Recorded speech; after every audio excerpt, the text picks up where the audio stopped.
सृष्टि है बात्या सन्यार सूचना देले पाणीपाग विभाग मालाक्का और उत्तर पूर्व इंडोनेशिया मध्य सृष्टि है बात्या सन्यार इंडोनेशिया ठारू पूर्व 100 किलोमीटर दूर रे सन्यार मालेशिया ठारू 600 किलोमीटर दूर रे रही सृष्टि होईची वर्तमान समय बात्या सन्यार मालाक्का प्रणाली और तत्संलग्न उत्तर पूर्व इंडोनेशिया मध्य बात्या सन्यार सृष्टि होईची मालाक्का प्रणाली उपरे थिबा गभीर अवपात पश्चिम दिग को गति करी बात्यारे परिणत होईची एई बात्या इंडोनेशियार कुतमकमुर ठारू पूर्वरे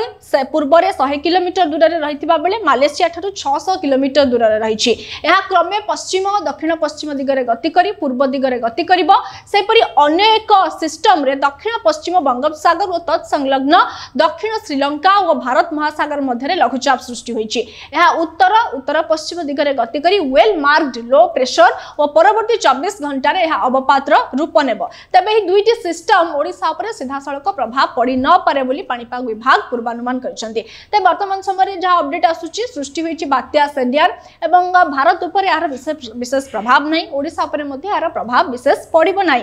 एवं जहाँ पाणीपाग विशेषज्ञ माने कहउछन्ते जे दुईटी बात्या गोटे सन्यार आ गोटे श्रीलंका रे आउ एक सिस्टम मध्ये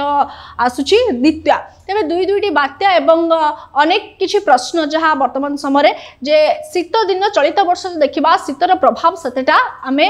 शीतटा प्रभाव नाही किछि समय जो देखिबा किछि पीरियड रे शीतर प्रभाव अधिक अनुभूत होउची तापरे शीत कुआडे गायब हो जाउची ता परवर्ती समय पुणी शीतर प्रभावटा आमे देखिबा को पाउछे तबे तमाम प्रसंग ऊपर आलोचना पे हम सहित फोन लाइन ले जुड़ी होइचंती डॉक्टर संदीप पटनायक पाणीपाग विशेषज्ञ सुनंतु ए तमाम प्रसंग ऊपर आलोचना करूछंती सृष्टि है बात्या सन्यार तेज बात्यार सृष्टि बात्यार प्रभाव नहीं तमाम प्रसंग पर आलोचना करने आम सहित फोन लाइन जोड़ी होती पाणीपाग विशेषज्ञ डॉक्टर संदीप पटनायक सर आपको न्यूज रूम को स्वागत करुच्ची बात्या सन्यार सृष्टि हो सारी तमाम माने अपडेट कौन अच्छी आपन पाखरे कौन कहिबे पाणीपाग अपडेट नमस्कार वर्तमान आमर जो बात्या सन्यार सृष्टि होईची तार जो अवस्थितिटा अछि आमर मालाक्का स्ट्रेट रे जोटा इंडोनेशिया आउ मालेशिया रो मध्य समुद्रिक परिवेश रो सृष्टि होईची टिके दुर्बल कंडीशन 21 तारिख रु सही अंचल रे थिला किंतु मुख्यतः एनजीओ रो मूवमेंट हैला परे सिस्टम टा टिके सामान्य घनीभूत होईकी बात्या रूप नेची किंतु मुख्यतः से जो तार जो प्रभावटा आमर से उत्तर इंडोनेशिया मालेशिया से अंचल रे ही पड़िबार संभावना अच्छी भारत उपरे तार किछि संभावना नाही ता प्रभाव बिल्कुल आपण कहउछन जे सन्यार प्रभाव भारत उपरे विशेष नाही जदि कहिबा आ ओडिसा र कथा जदि मु कहिबी ओडिसा उपरे बात्या सन्यार प्रभाव किछि अछि कि नहीं ओडिशार बात्या सन्यार जो प्रभावटा ओडिशा किछि नाही ओडिशा मुख्यतः वर्तमान उत्तर पश्चिम जो वायुर प्रभावटा रहिबो ठंडा वायुर प्रभावटा रहिबो ता प्रभाव रे आजिठू मते लागुछि शीतर प्रभावटा बढ़िबो ओडिशा सहित जो पार्श्ववर्ती राज्य अछंती जेंती हमर छत्तीसगढ़ बिहार पूर्व मध्य प्रदेश उत्तर प्रदेश दिल्ली अप टू पंजाब पश्चिम बंग ये सब राज्य मध्य शीतर प्रभाव रे रहिबे तेणु मुख्यतः वर्तमान ओडिशा रे उत्तर पश्चिम वायुर प्रभावटा प्राधान्य रहिबो बिल्कुल अपन सर जमिति कहउछन आज अर्थात नवेम्बर 26 रु नै कि नवेम्बर 30 पर्यंत गोटे शीतर प्रभाव आमे अनुभूत करि परिबा ता परे जो देखिबा डिसेंबर पुणी फर्स्ट वीक रु कोन शीतर प्रभाव पुणी कमी जिवो हाँ वर्तमान आपण जदि ओवरऑल देखिबे हमर ऋतु चक्र रे टिके परिवर्तन आसिलाणी हमर शीतर प्रभावटा कम रहउची मुख्यतः हमें खरा कंडीशन रहउचु अल्प समय वर्षा रहउचु किंतु वर्षा रे भी टिके अनियमित पैटर्न रहउची अल्प जगह रे अल्प समय रे बहुत वर्षा हे जाउची आपण वर्तमान जो हमें देखुचु प्रभावटा सेटा उत्तर पश्चिम वायु सक्रिय होवा द्वारा से प्रभावटा हमें देखुचु जेंती वर्तमान आपण नै चलंतु 4-5 दिन 30 तारिख पर्यंत ये शीतर प्रभावटा रहिबो तापरे लागुची आउ गोटे सिस्टम भी सृष्टि होबार संभावना अछि श्रीलंका उपकूल अंचल रे जोटा पार्श्ववर्ती हमर दक्षिण पश्चिम बंगोपसागर ता प्रभाव रे किछिटा पूर्वा वायु मध्य हमर ओडिशा भीतर को आसी पारे किछिटा बादल मध्य आसी पारे सेही एस्पेक्ट रे मु कहूची जे 2 तारिख 1 तारिख परे से प्रभावटा उत्तर पश्चिम वायुर प्रभावटा टिके कमिबो टिके आर्द्रतापूर्ण वायु मध्य आसी पारे तेणु से एस्पेक्ट देखिले शीतर प्रभाव कमी जाई पारे कि मोटामोटी बर्तमान जदि आपण नेक्स्ट 3-4 दिन देखिए 30 तारीख पर्यंत मुख्यतः शीत ही ओडिशा रे प्राधान्य रहिबो पाणीपाग परिप्रेक्षी रे। बिल्कुल तबे आमे कहि परिबा कि जतेबेले बात्या सन्यार सृष्टि होई सारी ओडिशा उपरे जो देखिबा अल्प बहुत किछि वर्षार प्रभाव रहुछि कि ओडिशा उपरे? नहीं बात्या सेनियर बहुत दूर अच्छी अलमोस्ट 2000 किलोमीटर दूर अच्छी आमर ओडिशा रु तेणु तार प्रभाव ओडिशा उपरे किछि नाही किंतु जो नेक्स्ट सिस्टम गोटे फॉर्मेशन होची श्रीलंका उपकूलवर्ती अंचल मत लगुच काली 27 तारीख से कारण वर्तमान स्थल भाग सहित अलमोस्ट 24 रु 48 घंटा हेगाणी से श्रीलंका पाख दक्षिण भारत पाखापाखि अंचल संघर्ष करुच्ची किंतु मत लगुच नेक्स्ट 24 घंटा से टिके जल भाग को आसीबो दक्षिण पश्चिम बंगोपसागर जल भाग को आसीबो टिके संगठन प्रक्रिया तार टिके त्वरान्वित हो पारे से प्रभावटा देखिबा से सिस्टमटा कुआडे जाउची कारण वर्तमान उत्तर पश्चिम वायुर प्रभावटा बहुत रहिबो आ जदी सिस्टमटा दुर्बल रहिबो सिस्टमटा मुख्यतः आपणकर उत्तर पूर्व दिग आड़े जीव कि प्रभाव पर आमको अपेक्षा करा पड़ो बर्तमान लगुच श्रीलंका पाखे गोटे सिस्टम अच्छी सी धीरे धीरे घनीभूत हो पारे। बिल्कुल सर लास्ट प्रश्न रही देखुं चलित वर्ष जी मात्रा शीत पड़ा कथा जी शीत अनुभूत हवा कथा किंतु चलित वर्ष से शीतर प्रभाव आम देखुनु आउ केतेबेले शीतर प्रभाव टिके अधिक पड़ जाउची पुणी शीत गायब हो जाउची पुणी आउ गोटे पीरियड आसुची शीतर प्रभाव टिके अधिक होउची एमिति काहे कि सर होउची? हाँ आपनकर जो ऑब्जर्वेशन ठीक अच्छी बड़ गोटे जदि लार्जर पर्सपेक्टिव देखिए आमर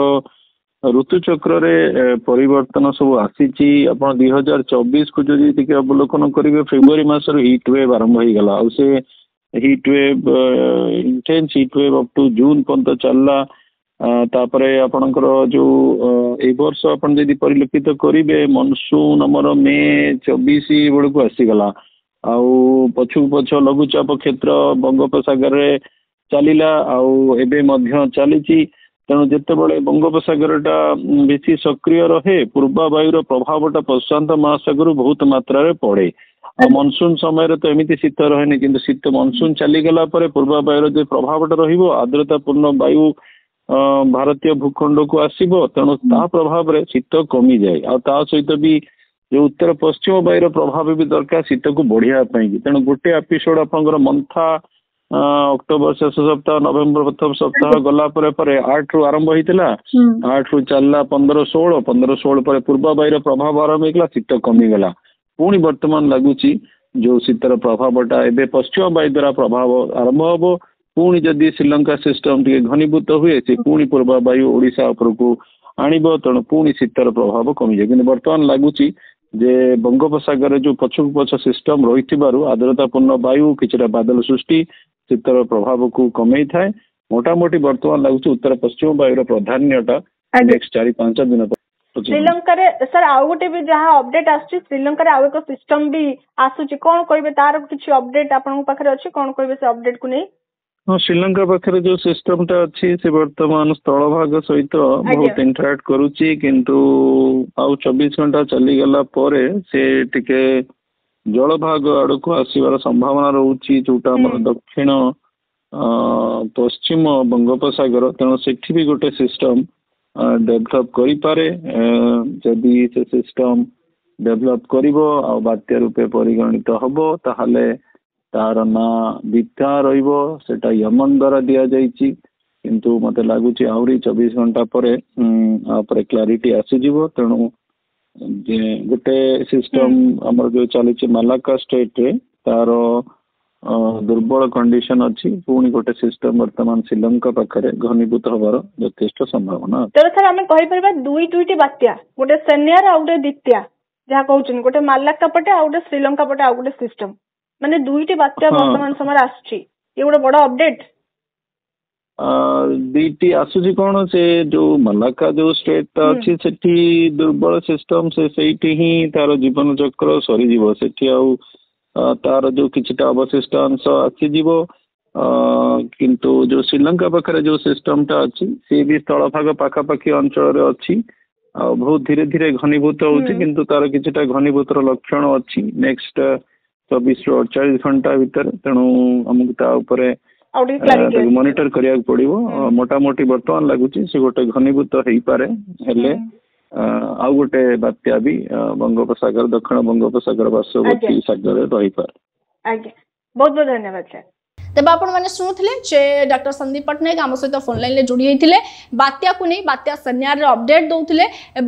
ओडिशा पर कौन प्रभाव रही कि नहीं विशेष प्रभाव रही कि नहीं भारत उपर यार विशेष प्रभाव रही कि नहीं एवं शीत को नहीं शीतर प्रभावटा जदि देखा आम विशेष अनुभूत होना किंतु आज ठारू अर्थात नवेम्बर 26 ठारू नवेम्बर 30 यही पीरियड भितर आपण मैंने शीतर प्रभाव को अनुभव करेंगे अर्थात अधिक शीत पड़ो नवेम्बर 26 रु नवेम्बर 30 पुणी डिसेम्बर फर्स्ट वीक रु देखा शीतर प्रभाव पुणी कमिज तेज तमाम प्रसंग पर आम आलोचना करूँ बात्या सन्यार अपडेट दूँ एमती लाटेस्ट अपडेट पाई हम चैनल को लाइक शेयर और सब्सक्राइब करूँ। नमस्कार।